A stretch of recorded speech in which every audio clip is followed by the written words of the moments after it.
My name is Rachel Gavin. I'm head of program management at Nucleus Biologics, and we're all happy to have you here for the webinar today. We have this poll, which I will share the, can you all see the results of the poll? Which is more expensive, custom media or proprietary off the shelf? We have 57% say custom, 14% say proprietary, and 29% say I don't know. And for the development of your media, which takes longer, custom, it comes in at 71%, and I don't know at 29%. So there's those results. Super fun. So yeah, we're happy to have you here for the webinar. I just want to encourage you all to use the Q&A function throughout the webinar today to type in any thoughts or questions you may have. We'll have plenty of time at the end to address those. So just use that function throughout, and that will be great for discussion at the end of our webinar. But to get us started, we will kick off. For those of you that may have found us before, we did have a previous webinar to this called Better Media, Better Outcomes. This is on our website to view if you've not seen it, or if you want a refresher, that's on our website to take a look at. Today's Faster Media, Faster Outcomes webinar, you are here. That's great. And we have a future upcoming webinar on intelligent media formulation using machine learning, which we're really excited about. So you all should get notified when that is available for registration. But we have this fun little trio of webinars that we'll be moving forward with. We have great panelists with us today, and I'd love for each of them to introduce themselves. Dave, do you want to start? Hi, I'm David Sheehan. I'm the founder and CEO of Nucleus Biologics, and excited for today's presentation. Hi, I'm Roddy O'Connor. I'm a research assistant professor at UPenn, and it's great to be back for webinar number 2. Hi, my name is Alex Clare. I'm the head of cell therapy development at the CDMO BioCentric. Hi, my name is David Smith. I'm the VP of Technical Operations at Ori Biotech. Looking forward to debunking all those theories around media. Great. We're looking forward to it, and thank you all for being here. All right, Dave, do you want to give us a little recap of September? Yeah, sure. So if you missed the prior webinar, I encourage you to go back. It was really turned out to be a very good discussion and a lot of great Q&A afterwards. And really what came out of it was the concept that media can be a competitive advantage in your therapy development. And whereas a lot of people just think of media as an afterthought as they're going through their process, what we actually came to the conclusion in that webinar was it can be something that really improves the potency of your therapy. And there were a couple of key points, and I took screenshots of the individual slides. One, there's a perception out there that, you know, even standard basal media is all the same. And the reality is it's not. And this upper left panel is actually the amino acids and soluble vitamins from 5 different vendors, DMEM. And if you can see the colors, those colors should all be lining up in columns because each column is a different amino acid or soluble vitamin. And the reality is it doesn't. And so there were no 2 vendors that were the same, which means there's a lot of variability in even straight up basal media. The second panel in the upper right is around how just changing the protein source in your media that you're expanding your cells in will change the potency of a CAR T cell. And the cells were grown in either physiologics plus optimizer, which is a common off-the-shelf basal media, or human serum plus optimizer. And what you saw there, the key was in the challenge dose, which was 1/4 a therapeutic dose. There was a full log difference in tumor suppression in cells that were grown in physiologics versus human serum. So just changing the protein source can affect potency.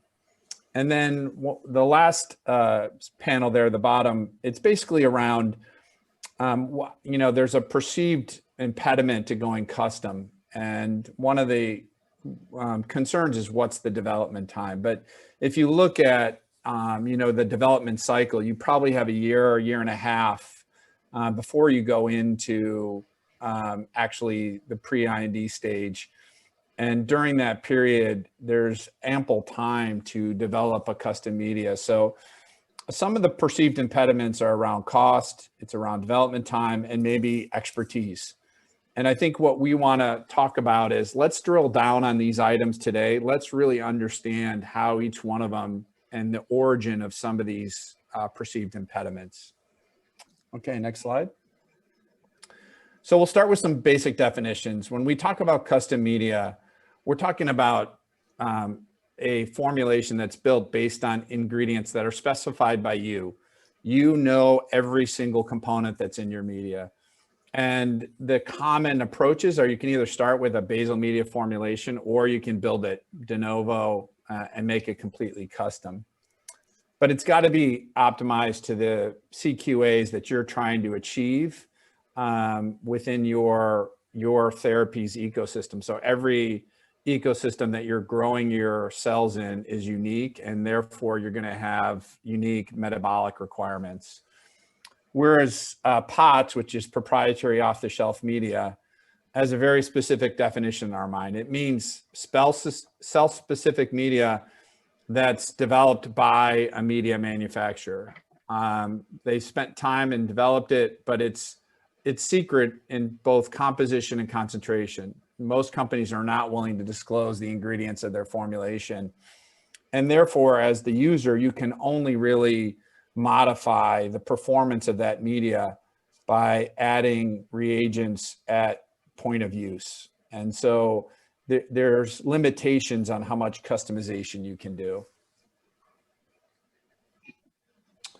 So we've established, and this was a slide that we presented in September, that media is a critical part of your therapy ecosystem. We pretty much showed that small changes in your media can have a material impact in your potency. Not only the protein example that I used earlier, but also we showed one with arginine and with glucose restriction and the impact on potency.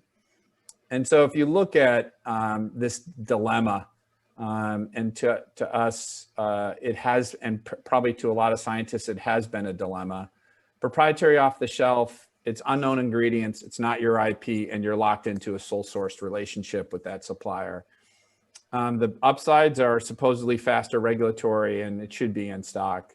Whereas custom, historically, had really long lead times. It was very challenging to iterate, but you own the media. You know every ingredient. It's your, can become part of your IP portfolio.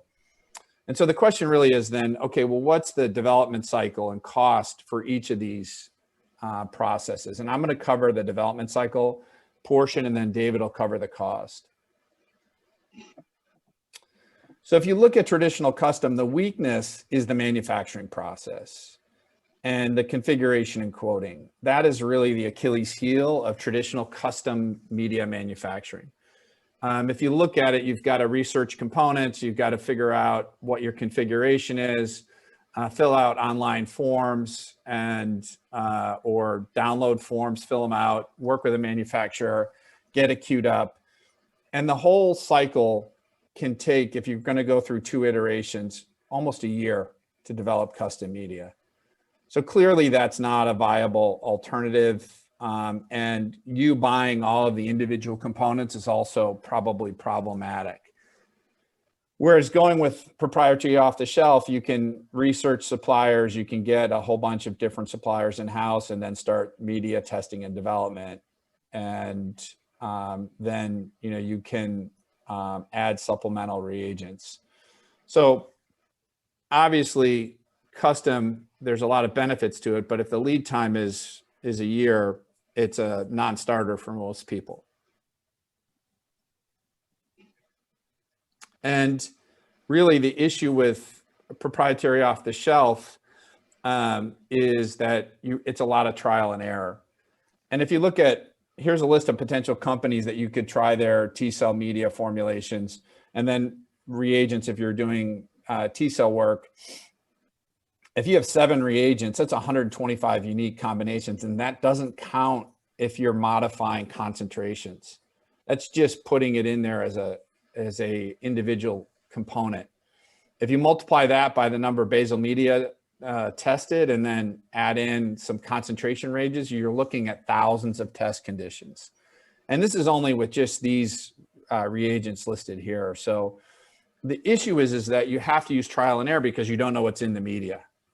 And so this is not ideal either. So it's truly a dilemma. You have 2 less than ideal solutions that you have to choose from if you're the scientist. And so what we created was a new model for custom. And the idea was that you could go online on NB Lux and research components, configure and quote, and we'll show you how long that takes, but it's usually less than 2 weeks. And actually the fastest part of that is going online and doing the ordering. We do small lot manufacturing down to 2 liters. That takes around 4 weeks.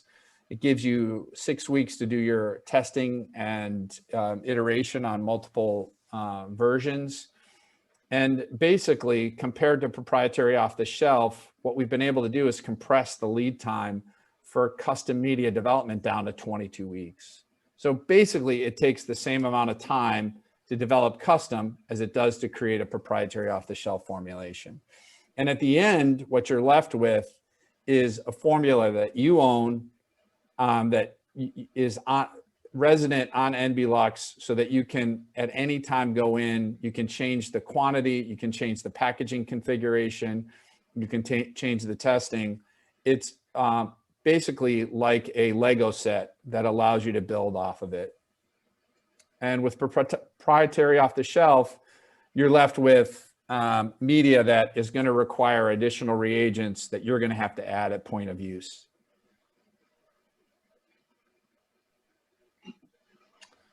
So I'm going to turn it over to David, but basically what we have gone through and proven is that development time is equal, but what about cost? That's really the next question. You know, there's a perception, and from the survey, clearly the perception is that cost of custom is higher. Thanks, David. So we're going to start with pots here. Just looking at sort of, you know, a couple of brands there. Add in a bit of protein in and some of those reagents, just very ballpark figures. And I'll give obviously 4 examples here taken from the T-cell world, looking at sort of a smidge under $300 for a liter there. And I think that's sort of a number to keep in your head and should be one that you're all pretty familiar with. And, you know, on the grand scheme of things, that's a pretty low price. And, you know, it's where the market stands today. And we're pretty happy with that. I think on the next slide, we sort of take a little dive into, you know, what does it really mean in terms of what you have to do even upstream and downstream of that. As David mentioned, as we can now get the development time to very similar, it's now the cost that we start looking at. And I guess firstly, just draw your eyes, and imagine most of yours to that bottom right corner, which I think is probably where, you know, the data based on the question that was asked up front of the webinar, $470 per liter. That's sort of the 2 liter scale. And that's really been the large problem with going custom is if you want a small batch of manufacturing, generally it takes a long time and it costs a lot.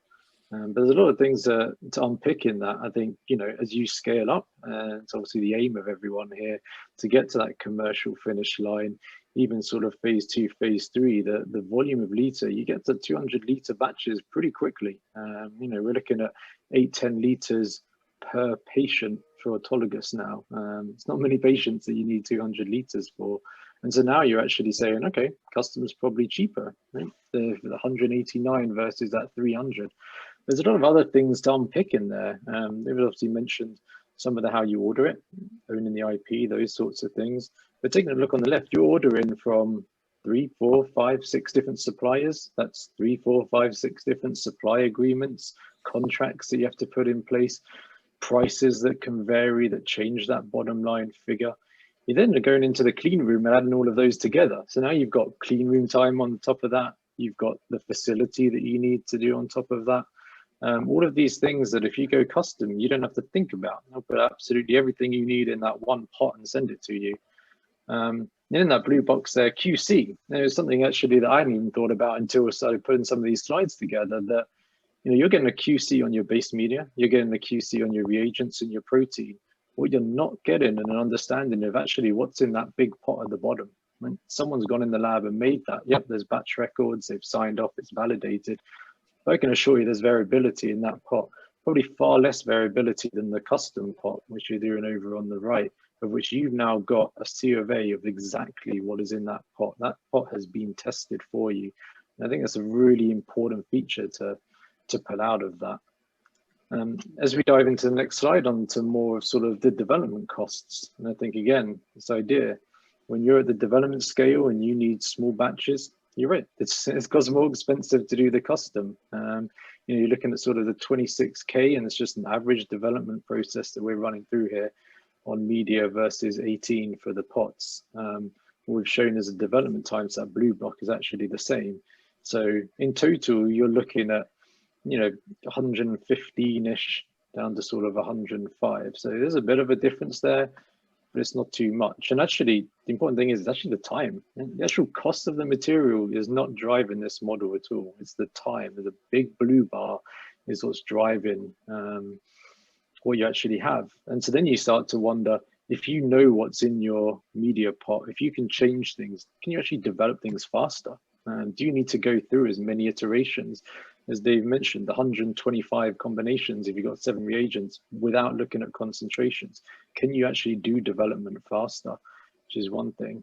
And then the next thing is, that's just in development. As you move forward onto the next slide and you start looking at your life cycle costs, the important thing here is that development bar doesn't even show on here. Who just said that was 100 and something K on there? It doesn't even show when you're looking at your phase 1, your phase 2, your phase 3, just looking at the media costs, the numbers rapidly go up as your numbers of patients go up. And so, if you're worried about saving sort of your $10,000 in development, and I understand that, right? every penny, every dime, every dollar you've got to count, but actually you making a decision at that development is going to have an astronomical effect when you get later. And this is commercial high, 5,000 patients. You're spending sort of the 8 to 12 million just on the media alone. And look at the difference. There's $4 million every year for every 5,000 patients in this model that we put together. And I think that box in the middle really strikes a chord with that, right? When you look at how you trade from a biotech standpoint, which is 30 times your earnings, if you take that 4 million times it by 30, you're at 120 million of company value. You can write off 120 million of your company value by potentially choosing pots over custom, just in this model. So that 50% higher cost as you go to commercial, that's what is going to start driving the success, the cost of goods of your product. It's not going to be a cost of goods in development phase 1, phase 2. Most people aren't worried about it. Most people don't think about it. I really want to stress how important it is to think about it early, to make that choice, because it is going to make a big difference later. And we know that if you're in phase 3 commercial low and you go, I wish I could have gone custom, that comparability cost now, you're going to take that yellow line, you're going to add X million dollars on top for your comparability in order to get to that blue line. And potentially you've just lost all of the benefit of the blue line.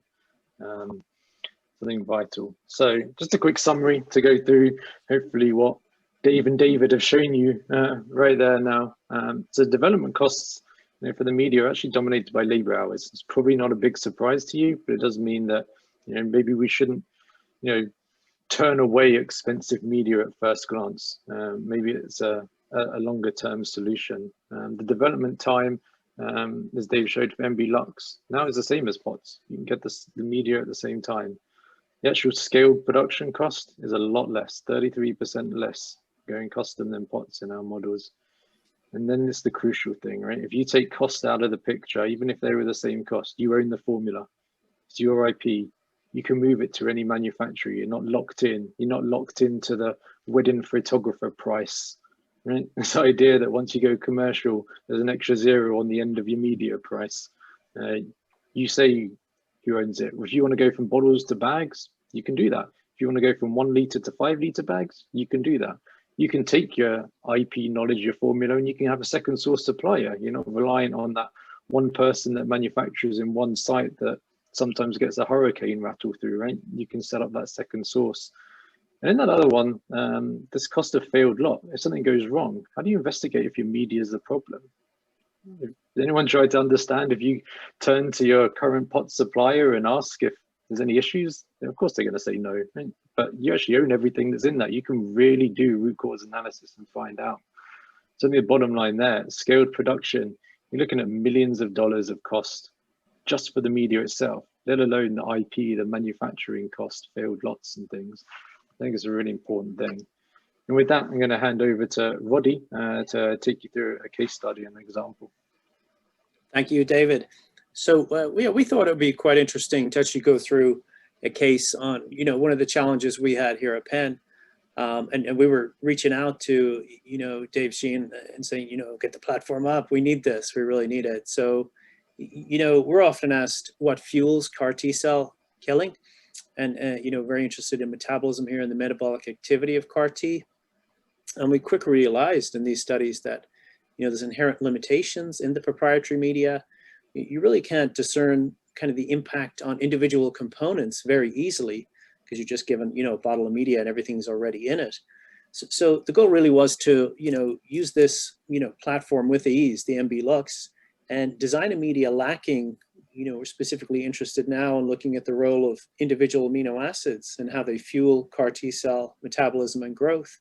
So we wanted to jump on the platform, design a media lacking a given amino acid, and see how that influences, things like potency, killing, growth, mitochondrial function. So that's exactly what we did. The platform was very easy to use, and we got our media, as was noted earlier, very quickly, and we were excited to share some of the data with you. So we can go to, just going to show an introductory slide and kind of the idea of CAR T cell therapies in case people aren't aware. We often give an analogy of soldiers that if you isolate T cells from a patient, think of the cells as patients, and we want to increase their numbers. So this is where they kind of rewire their metabolism to support their growth. And we give them this weapon, this CAR, to redirect their specificity against distinct cancer antigens. So these cells are grown over time ex vivo, and then they're kind of reinfused back into the patient like a task force back to the battlefield. So we can go to the next slide. Thanks, Rachel. And from our earlier work, and this is published, we've looked at it kind of using a very simple media. This is easy to obtain, a media lacking glutamine, where we add isotopically labeled tracers, such as a glutamine tracer, so it's uniformly labeled. And we do some kind of hardcore biochem where we follow or trace its contribution through the TCA cycle and look at mitochondrial function specifically. So I'll show you an example. So here we go. So we've obtained a glutamine-free media previously and added a tracer at varying levels. You can see different concentrations, and then trace its contribution to short-chain CoAs in the mitochondria, acetyl-CoA and succinyl-CoA. But what happens when we want to look at other amino acids? This is very challenging to get the right type of media for this. So we jumped on NB Lux. We can go to the next slide. We designed a media lacking arginine.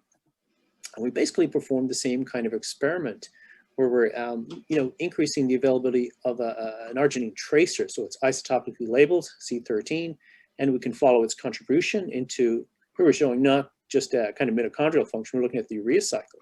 So looking at the ability of arginase to convert the tracer molecule arginine into ornithine. And we show this here that arginine supports a large contribution of ornithine levels in T cells and with a dose-dependent effect. Now, this would have been very challenging to do this with a regular media containing already 1 millimolar arginine. So it's not easy to obtain. Instead, we're able to jump on the platform, develop this media with ease, and it opens the door for us to look for there's 20 amino acids, other amino acids, and look at their individual contribution to things like CAR T cell killing, which will be of very interest to us. So we can go to the next slide. Really just to pull it all together that, we had this challenge. There were certain medias, available lacking glucose, lacking glutamine. But if you look beyond that, you really need a custom media.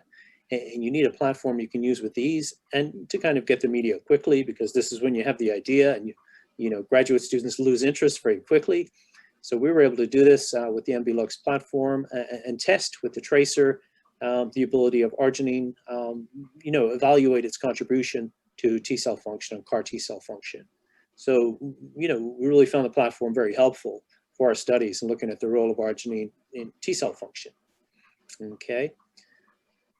So we can go, and with that, actually, I'm going to pass it over to Alex for another case study of interest.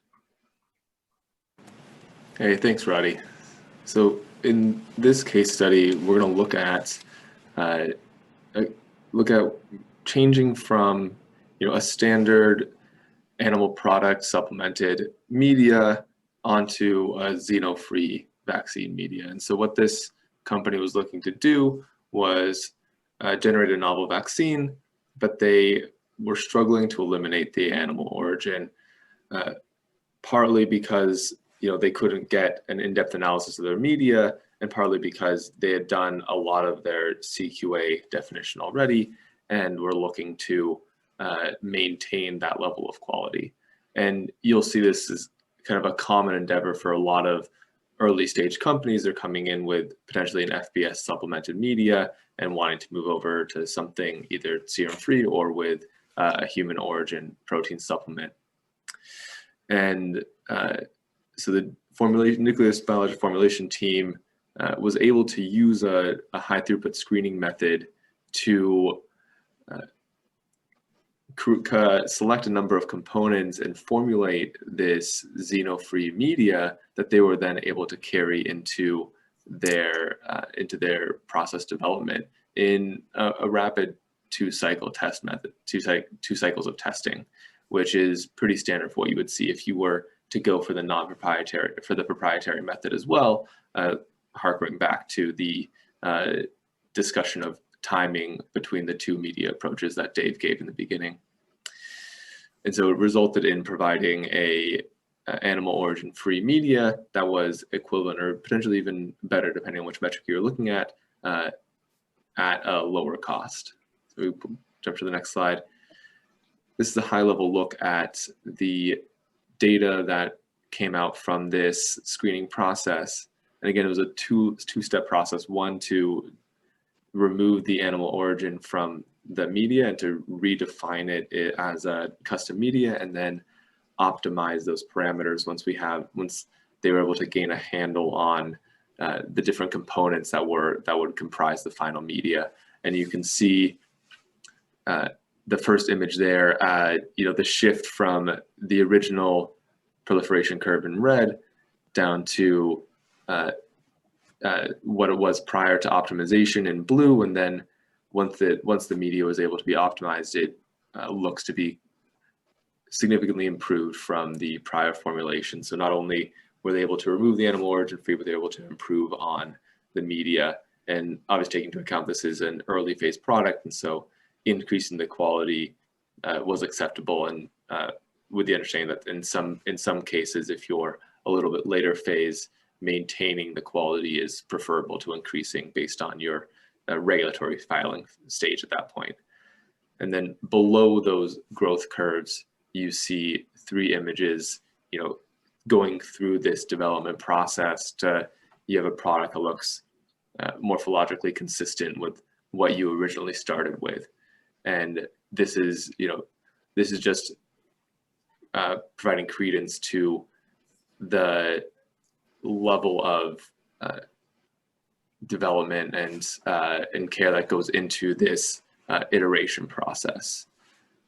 And what you see, when we go to the next slide, what we see with being able to take a custom media development approach as compared to your standard media development with POTS is you're adding an extra dimension into your media analysis. It's enabling you to utilize multi-factor analysis and take a continuous data approach to designing your media composition. With your typical proprietary media development experiments, you're restricted to discrete sections of data defined within a particular media formulation. since you're not able to dig into exactly what is in your proprietary media, you might be adjusting some of the supplements, but unable to gain a true understanding of where your increases or decreases in yield are coming from. You're only able to do a relative comparison between each base case, relying on the media formulation you've chosen, which then you're limited by the amount of funding you have for that development project, and thus limited to the number of proprietary media you're able to test. And your result is then you're only able to say that you're choosing the better of the media formulations that you've tested, as opposed to saying you're choosing the best media for your product. And so then on the right, what you see is a contragraph of what it would look like actually being able to test a continuous array of data points without having to go and have a really expensive and costly development experiment.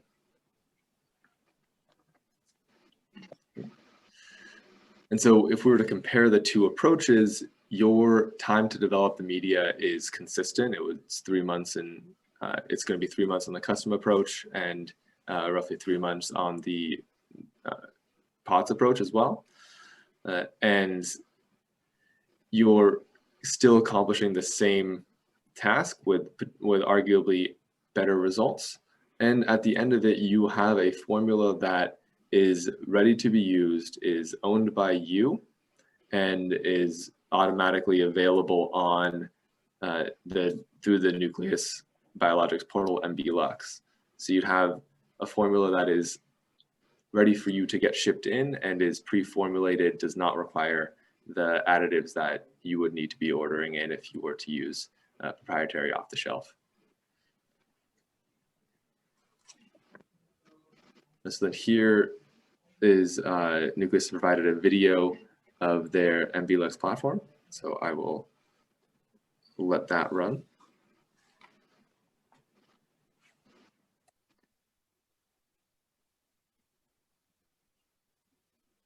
What we're seeing here is a run through of the ordering process and how simple it is to choose your various additives, packaging format. Here we're going through all the different nutrients, proteins, salts that you might want to add to your media based on the development study. Here we're doing adding straight in human serum, as opposed to having to add that on the end user side. And we're ready once we have the formulation and the confirmation that we like. It should go in place, and you can go ahead and place your order right away, and the formulation shows up on that screen as well.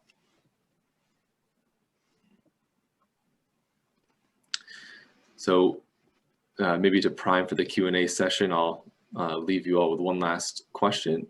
If NB Lux development doesn't take longer, is less expensive, and is more optimized, what's stopping you from ordering custom media? Thank you, Alex. Thanks to all the panelists. Appreciate your insight there.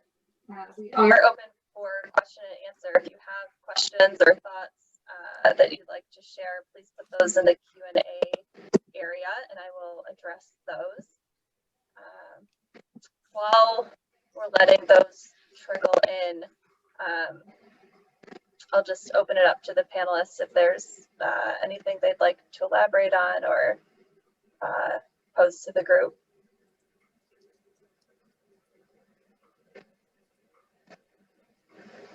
I think the crucial thing for me, and maybe that video that we ended on, right, and having just looking at Christmas presents, it's going to be a weird analogy that you're going to get here from me, but you look on all these different websites and compare prices, and I think that's something that, even if you look at, if you want to get patient material in, you look at all the different websites, you go through them and you see which one is the low cost one.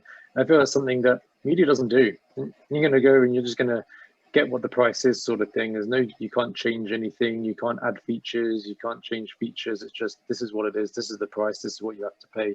And I think for me, You know, you can go on NB Lux, you can make whatever formula you want. You can have that idea just to get a price, just a comparison, right? Put it in there, compare it to what your standard price is from any of the big suppliers that you're doing now, just to get a feel for that and see. And I think that for me, you know, great fun just going on the website and just putting it in, seeing what it's like, seeing what sort of cost it is, and actually running the type of ROI analysis that you saw today. I think, you know, something prior to doing this, I hadn't really thought about the impact that it may have long term. And we've just covered media today. And there's obviously doing that on every single thing, right, is where we need to get to as an industry to really start saying, why is our cost of goods $500,000 a dose, right? Where can we make savings? How do we do that? We've tackled media, and amazingly Nucleus have provided a platform that allows you to reduce the cost of it, but also to test some of those theories out on the website. And I think it's that sort of approach for me that this industry needs to take more and more in order to reduce the cost. And inevitably, I'm sure everyone, the panelists here and everyone on the line as well, hopefully is thinking, how do we get it to every single patient that needs it, right? That's the thing that drives me in this industry. And right now, one of the main things stopping us is cost.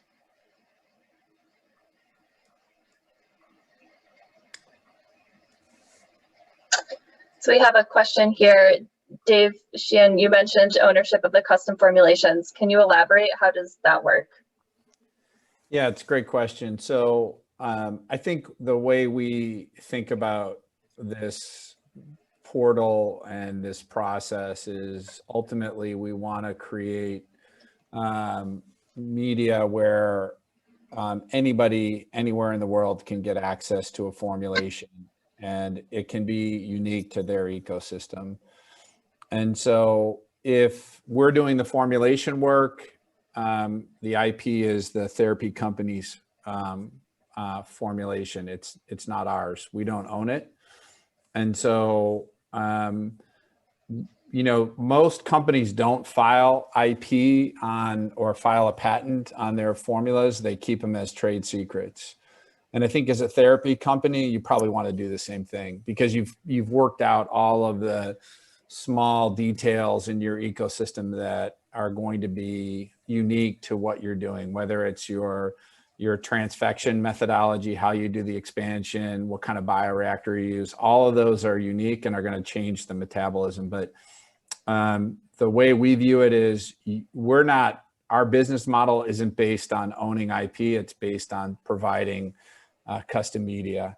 And so the therapy company will ultimately own the formulation. Great, thank you. All right. So we have a question here. Well, first, thanks for a great presentation. But is there anything unique to consider with custom versus standard shelf lives?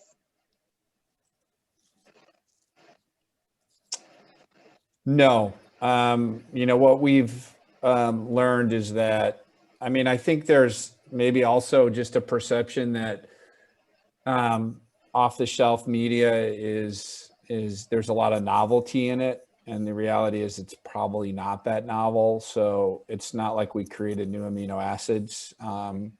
It's the same combination, just different concentrations. And so the shelf life is going to be pretty equivalent unless you're mixing the proteins in. But, you know, one of the things that we also do is stability studies. And so that's a service that can help to make sure you know how shelf stable your product is. But whether it's proprietary, off the shelf, or custom, it's going to be the same components that are going to drive your shelf life. It's usually your protein sources.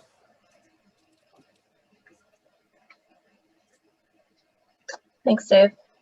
Are there any other questions from the attendees here? Feel free to type those in.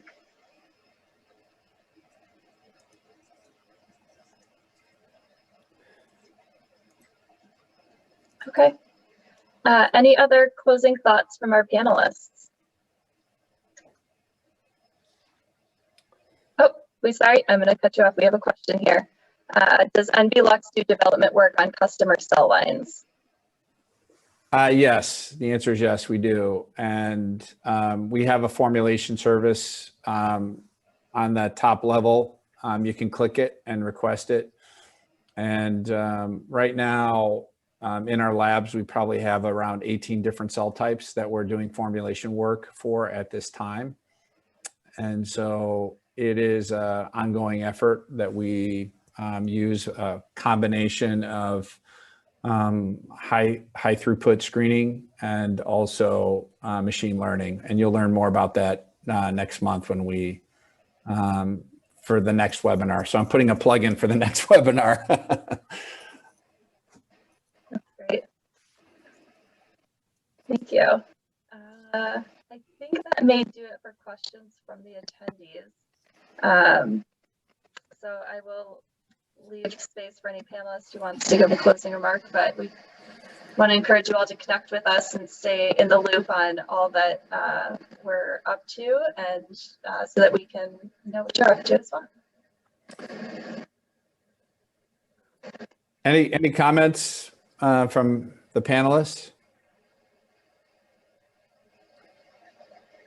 I won't come up with another analogy, don't worry. I think for me, it's just small steps to change this industry. I mean, it's exactly what we need. In the jump ship from the manufacturer onto the technology side and dived into that one to say, it's time this industry sort of, tied its laces up and got going now. There's a lot of great research that's out there, and a lot of people will say manufacturing is the bottleneck, and the manufacturers will push it elsewhere and say, seen both sides, seen all sides, and I think we're in exactly the right time, right place now to really change how these are manufactured and how we get them to patients. So I'm personally looking forward to the next webinar as well, because I think AI is going to be so important.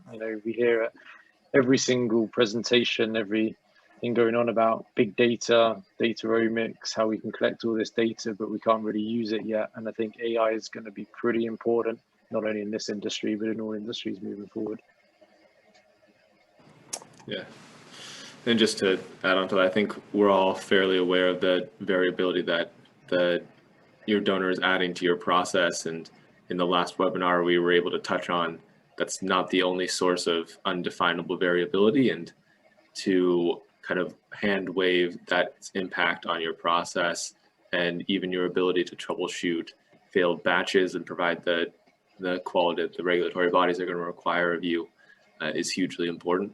And as we increase our understanding of these therapies and the impacts on quality attributes that the inputs each have, we'll have a stronger understanding of lower cost of goods, higher reliability for the patients, and hopefully better outcomes. Roddy, any comments? I mean, I'm very thankful for the platform. I think it's helped us a lot. We had, we'd have reps coming into, Penn, well, not so much in the pandemic, but before, and they could promise this, that, and the other, but, once you email them back, it's untenable. You have to get so many liters produced. It's so costly, and you have to wait so long. We all just lose interest in it. So to be able to go on, design it ourselves, and get it so quickly and test it, generate data, it's very helpful to us. And it'll help the therapies too. Yeah, and I think great point, and it's really why we're here, right? We're here because we're trying to create therapies to treat patients. And what we're basically laying out is a roadway that is going to give you a better therapy, and also make sure that you have comfort that going custom, there's nothing to fear with going custom. It's actually going to give you a better end product and more control over your therapy. And if we do a good job of the formulation work, a better therapy. So I think it checks all the boxes, and it is a mindset change for the industry, but it's a necessary one. And I think it's the direction that we all need to go in, because it will get us into the clinic faster with these life-saving therapies. Absolutely. Well, thank you, everyone, attendees and panelists alike, for your time today. This is great, great information, a lot to take home and think about. And like I said, there's a third webinar upcoming, so we will be sure to make sure you guys get that information. So thank you, Thanks, everyone. everybody. I hope you all have a Thank great you. day. Thanks.